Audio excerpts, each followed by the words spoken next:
हाँ, समूह लोन माफ़ हो जाएगा। जिसका भी माफ़ नहीं हो रहा है, सीना ठोक के कह रहे हैं कि माफ़ कराएँगे और मेरा नंबर ले लीजिए और फ़ोन करिए और आपका समूह लोन हम माफ़ कराएँगे। और जो लोग भी समूह लोन नहीं भर पा रहे हैं, प्रताड़ित हो रहे हैं, उनके लिए हम खड़े होंगे और हम समूह लोन को माफ़ कराएँगे। अच्छा, कितना तक समूह लोन माफ़ करा सकते हैं? क्योंकि कुछ महिलाएँ हैं जो 8 लोन, 10 लोन, 15 लोन निकाली हैं, तो इसका कोई क्राइटेरिया है? सबका लोन माफ़ होगा, जो 10-10 लोन, 12-12 लोन लिए हैं, माफ़ होगा। लेकिन हाँ, जिनका समूह लोन माफ़ होगा किनका?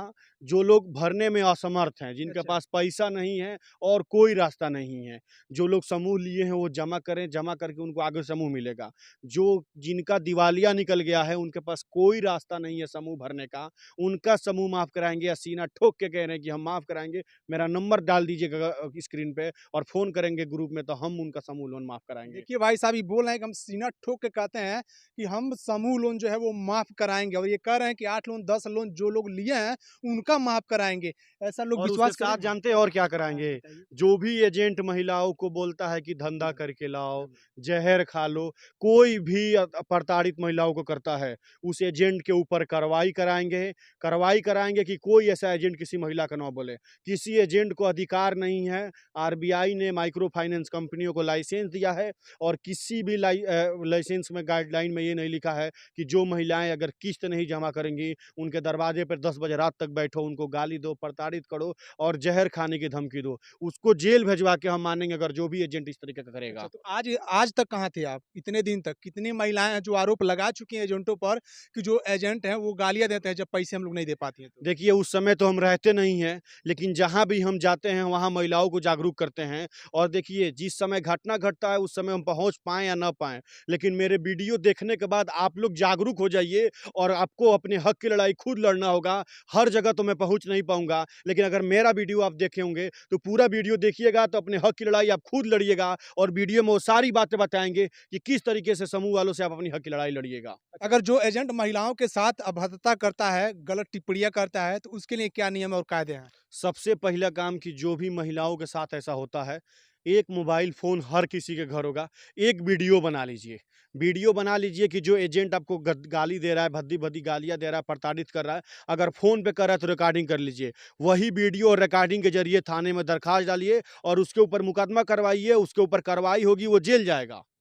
उसका अधिकार नहीं है बोलने का। आरबीआई ने लाइसेंस दिया है, ये नहीं कहा है कि लाइसेंस दे रहे तो जाके किसी महिलाओं के घर में घुस जाओ। पर पुलिस को भी हक नहीं है घर में घुसने का विदाउट लेडीज़ पुलिस के। लेकिन ये जेंट्स है जो महिलाओं के घर में घुस जा रहे हैं, किसी का जंगला निकाल रहे हैं, किसी का दरवाज़ा निकाल दे रहे हैं, गरीब बस्तियों में जा रहे हैं, गरीब-गरीब जगहों पे बस्तियों में जाते हैं और वो अपना रौब दिखा रहे हैं, उनको साहेब-असर कहते हैं सब उनको हम जेल भिजवाएँगे अगर इस तरीके की गलती वो लोग करते हैं तो। आप सिर्फ़ वीडियो बनाइए और वीडियो बना के और इस चैनल को जो नंबर दिया गया है इस पे आप वीडियो भेजिए। यानी आपको एक आपके प्रूफ़ साथ चाहिए। हम चलेंगे और वहाँ उसके ऊपर कार्रवाई कराएँगे हम। यानी आपको कोई ना कोई एक प्रूफ़ चाहिए उसके खिलाफ। किसी को भी प्रूफ़ चाहिए, जी, किसी को भी प्रूफ़ चाहिए, कोई भी कानून भी है वो प्रूफ़ माँगता है। तो आपके पास एक वीडियो होना चाहिए। बिल्कुल। देख सकते हैं भाई साहब ये साफ तौर पे कह रहे हैं कि अगर कोई भी एजेंट आपके साथ अभद्रता करता है, आपके दरवाजे पर आकर के आपको गालियाँ देता है, तो आपको उसका वीडियो बना लेना है और वीडियो बनाने के बाद भाई साहब का नंबर भी आपको देंगे, उस नंबर पे आप सबको भेज देना है, ये कार्रवाई कराएँगे। आपको खुद जाकर के कार्रवाई करना पड़ेगा क्योंकि ये गरीब लोग हैं जो भी और आपके पास नहीं आ पाएँगे, आपको खुद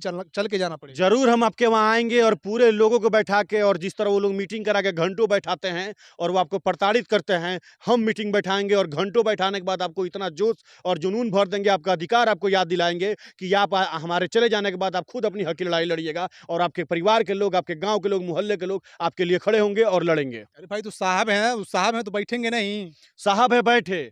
घंटों किसी महिलाओं को जब माइक्रो फाइनेंस लोन देती है, तो कहती है कि सिर्फ़ व्यवसायियों महिलाओं को लोन मिलेगा। ये बताइए कि व्यवसायी महिलाएँ जो धंधा करती हैं, बिज़नेस करती हैं, दुकान चलाती हैं, वो महिलाओं को 2 घंटा बैठा देगा, दुकान 2 घंटा बंद करके उनके मीटिंग अटेंड करेगी।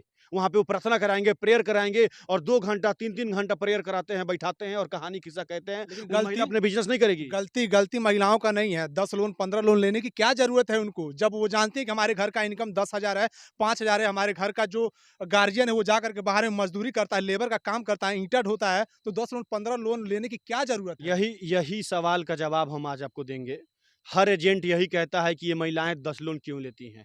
आरबीआई ने गाइडलाइन पास किया है और जब भी माइक्रो फाइनेंस ये और आपत्ति है, ये जो अरबपति गरीब प्रताड़ित कर रहे हैं, गरीबों को धंधा किए हैं, ये लोग बहुत बड़े बिजनेसमैन हैं। ये लोग जब भी आरबीआई से लाइसेंस लेने गए तो आरबीआई ने कहा कि किसी का भी 2 से ज़्यादा लोन पास नहीं होगा। ये लोग लोन 10-12 लोन क्यों पास कर रहे हैं? अगर ये पास नहीं करते तो महिलाएं क्या ज़बरदस्ती पैसा ले लेती हैं उनके जेब से? कंपनियां से ज़बरदस्ती निकाल लेती हैं। ये महिलाओं को देते हैं और महिलाओं को एक जाल में फंसाते हैं।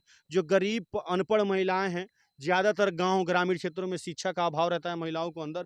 उनको क्या कहता है कि 2 लोन लेने के बाद अगर जमा करने में दिक्कत होता है तो उनको कहा जाता है कि आप तीसरा लोन ले लीजिए, इन दोनों को जमा कर दीजिए। इस तरीके से 4, 5, 6, 7, 8, 10-10 लोन में महिलाओं जाल में फंस जाती हैं और महिलाओं को लगता है कि मेरा पीछे वाला लोन तो जमा हो रहा है। लेकिन एक समय ऐसा आता है कि वो महिलाएं ऐसे जाल में फंस जाती हैं कि घर का महीने का इनकम है 20,000 और किस्त आता है 1,10,000। नहीं तो वो जो कहाँ से महिलाएं नहीं भरेंगी? तो जो एजेंट महिलाएं है हाँ। जो एजेंट है वो ज़बरदस्ती तो आपके जेब में देगा नहीं, नहीं तो आपको आपका बाँह पकड़ के तो लेके जाएगा नहीं कि चलो नहीं, लोन ले लो आप। महिलाएं तो लेने जाती हैं। हुँ। मैं मानता हूँ कि महिलाएं में कुछ गलतियां हैं जो लेने जाती हैं, लेकिन बैंक दे क्यों रहा है?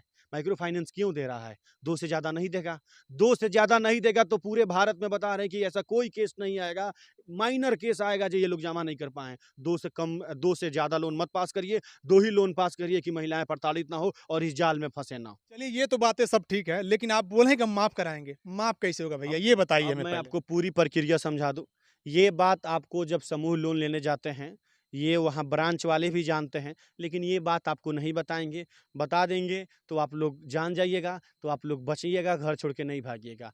जो लोग घर बार छोड़ के अपनी लड़कियों को, बच्चों को खेत में सोने देते हैं, रिश्तेदारी में छुप जाते हैं, 95% ना जमा करने वाले लोग घर छोड़ के भाग रहे हैं। 5% में महिलाएँ में कोई महिलाएँ जो आत्महत्या कर ले रही हैं। उनको बता दें कि जिसके पास पैसा जमा करने की स्थिति में नहीं है, जो भी ये पैसा नहीं जमा कर पा रहा है, वो एक एप्लीकेशन तैयार कराएगा, किसी भी वकील से या पढ़े लिखे व्यक्ति से या प्रधान से जाएगा, बोलेगा कि मेरा एक एप्लीकेशन तैयार करिए, मैं जो बैंक का होगा उस बैंक का नाम मेंशन करिए, डाल के उसमें बोलिए कि मैं 2 साल, 3 साल तक अभी किस्त जमा नहीं कर पाऊँगा और अभी हमारे पास पैसा नहीं है, इस रीज़न से हम पैसा नहीं जमा कर रहे हैं। उस एप्लीकेशन को जो ब्रांच है, ब्रांच मैनेजर को दे दीजिए और एक फ़ोटोकॉपी अपने पास रखिए। इस तरीके से आपका लोन बचा रहेगा। आधार से सिविल खराब हो जाता है, ओडी लग जाता है। ये ओडी कोई बहुत बड़ी चीज़ नहीं है, ना आपका राशन कार्ड कटने वाला है, ना आधार कार्ड कटने वाला है, ना आधार ब्लॉक होने वाला है, ना ज़मीन बेचाएगा, ना मकान खरीदाएगा, कुछ नहीं आपका होने वाला है। सिर्फ़ आपके सिविल खराब हो जाएगा। लेकिन एजेंट तो कहते हैं कि आपको राशन भी नहीं मिलेगा, सरकारी जो लाभ है वो वही कुछ नहीं मिलेगा वही बात आपको। बताए हैं कि ना आधार ब्लॉक होगा, ना राशन कार्ड कटेगा, कुछ नहीं होगा। आप एक दरख़्वास्त का फ़ोटोकॉपी ब्रांच में दे दीजिए, एक अपने पास रखिए और जो भी एजेंट आता है, उसका काम है कंपनी के द्वारा आएगा, किस्त माँगेगा, उसको वो एप्लीकेशन का पेपर दिखा देना है। उसके बाद मानता है तो ठीक है, नहीं मानता है तो उसका वीडियो बनाइए और उसके खिलाफ थाने में दरख़्वास्त डलवाइए जो थाना पड़ता है। उसके एजेंट के ऊपर कार्रवाई होगी। और हम आपको बता दें कि समूह लोन वाले जो भी एजेंट हैं, सारे एजेंट ऐसे नहीं हैं, कुछ एजेंट हैं जो इस तरह का बदतमीज़ी कर रहे हैं, उनके ऊपर कार्रवाई होगी। इसी तरीके से आपका लोन माफ़ होगा। अच्छा, सरकार ज़बरदस्ती नहीं करेंगे लोग? नहीं, ज़बरदस्ती करने का अधिकार दरवाजे नहीं पर है। 10 बजे रात तक भी नहीं रहेंगे? नहीं, अधिकार ही नहीं है उनका। घर में भी नहीं घुसेंगे? नहीं घुसना है। उनके ऊपर कानूनी कार्रवाई होगी, जेल जाना पड़ेगा उनको अगर घर के अंदर घुसेंगे तो। किसी महिला के घर में कैसे घुस कहीं सकते हैं? बोले कि धंधा करके लाओ तब क्या करेंगे? वही तो कह रहे हैं कि वीडियो बनाइए, उसको जेल जाएगा वो। अच्छा, वीडियो बनाना ज़रूरी है आज और कोई आज बदतमीज़ी हाँ। करता है तो वीडियो बनाइए। नहीं बनता है तभी भी दरख़्वास्त डालिए उसके खिलाफ। बिल्कुल। अगर वीडियो बन गया तो आपके लिए और बढ़िया है। अगर वीडियो भी नहीं बनता है, मोबाइल भी नहीं है, तो हम लोगों को बुलाइए, हम लोग उसको उस पर कार्रवाई कराएँगे। नहीं होता है तो आप अपने नियर थाना में दरख़्वास्त डलवाइए और उसके ऊपर प्रताड़ित होने का मुकदमा लिखवाइए। उसको जेल जाना पड़ेगा अगर आपको प्रताड़ित करेगा तो। कोई गाइडलाइन नहीं है उसको इस तरह बदतमीज़ी करने का। तो यानी आप जो कहे हैं प्रक्रिया बताए हैं कि 2 साल 3 साल तक आप जमा नहीं कर सकते हैं। आगे क्या प्रक्रिया है? आगे उसके बाद अगर आपके पास पैसा हो जाता है, तो आप लोन जमा कर दीजिए कि आपका सिविल जो खराब हो रहा है, वो सिविल बच जाए और आप हमेशा फ्रेश रहें कि फिर कभी ज़रूरत पड़े फ्यूचर में तो लोन ले लें। यानी 2-3 साल तक वो लोग परेशान नहीं करेंगे। जब नहीं तक आप करेंगे। आपके पास क्षमता नहीं है कि हम नहीं भर पाएँगे और जब आपको लगे कि हम 6 महीने 1 साल के बाद हम भरने भर लायक हो देंगे तो जाएँगे भर दीजिए, भरने के बाद आपका सिविल पे जो आपके सिविल स्कोर पे जो शो करता है वो खत्म हो जाएगा, ओडी-ओडी कुछ हट जाएगा। उसके हाँ। बाद फिर आगे फ्यूचर में लोन लेना हो तो ले लीजिएगा। वाह भाई! बिल्कुल, तो अब आप लोग समझ गए होंगे, लेकिन ये प्रक्रिया काम तो करेगा ना भाई साहब? नहीं तो एकदम बैंक में जाएँ महिलाएँ और एकदम वो धक्के मार के निकाल दे बाहर। एकदम काम करेगा। धक्का मार के बाहर जैसे वो आपको निकाल देगा, आपके दरवाजे पे आएगा, आप भी धक्का मार के उसको बाहर निकालिए। आप क्यों उसको बैठा के साहब और सर कहते हैं, कुर्सी देते हैं? आप को उसके गुलाम थोड़े हैं। आपके पास पैसा नहीं है, नहीं जमा कर रहे, उसको आप भी धक्का मार के बाहर निकालिएगा। अगर वो भी अच्छे से बात कर रहे हैं, तो आप भी अच्छे से बात करिएगा और पेपर दिखाइएगा और बोलिएगा अभी पैसा नहीं है, नहीं जमा कर पाएँगे, होगा तभी जमा करेंगे। डेट पूछेगा तो उसका फ़ोटोकॉपी एक दे दीजिएगा कि ये डेट क्या है, ज़ेरॉक्स ले लीजिए। आप अपने ऑफ़िस में मैनेजर साहब को जाके दे दीजिएगा, बोलिएगा कि फलाना व्यक्ति हमने दिया है और इतना दिन हम लोन जमा नहीं करेंगे।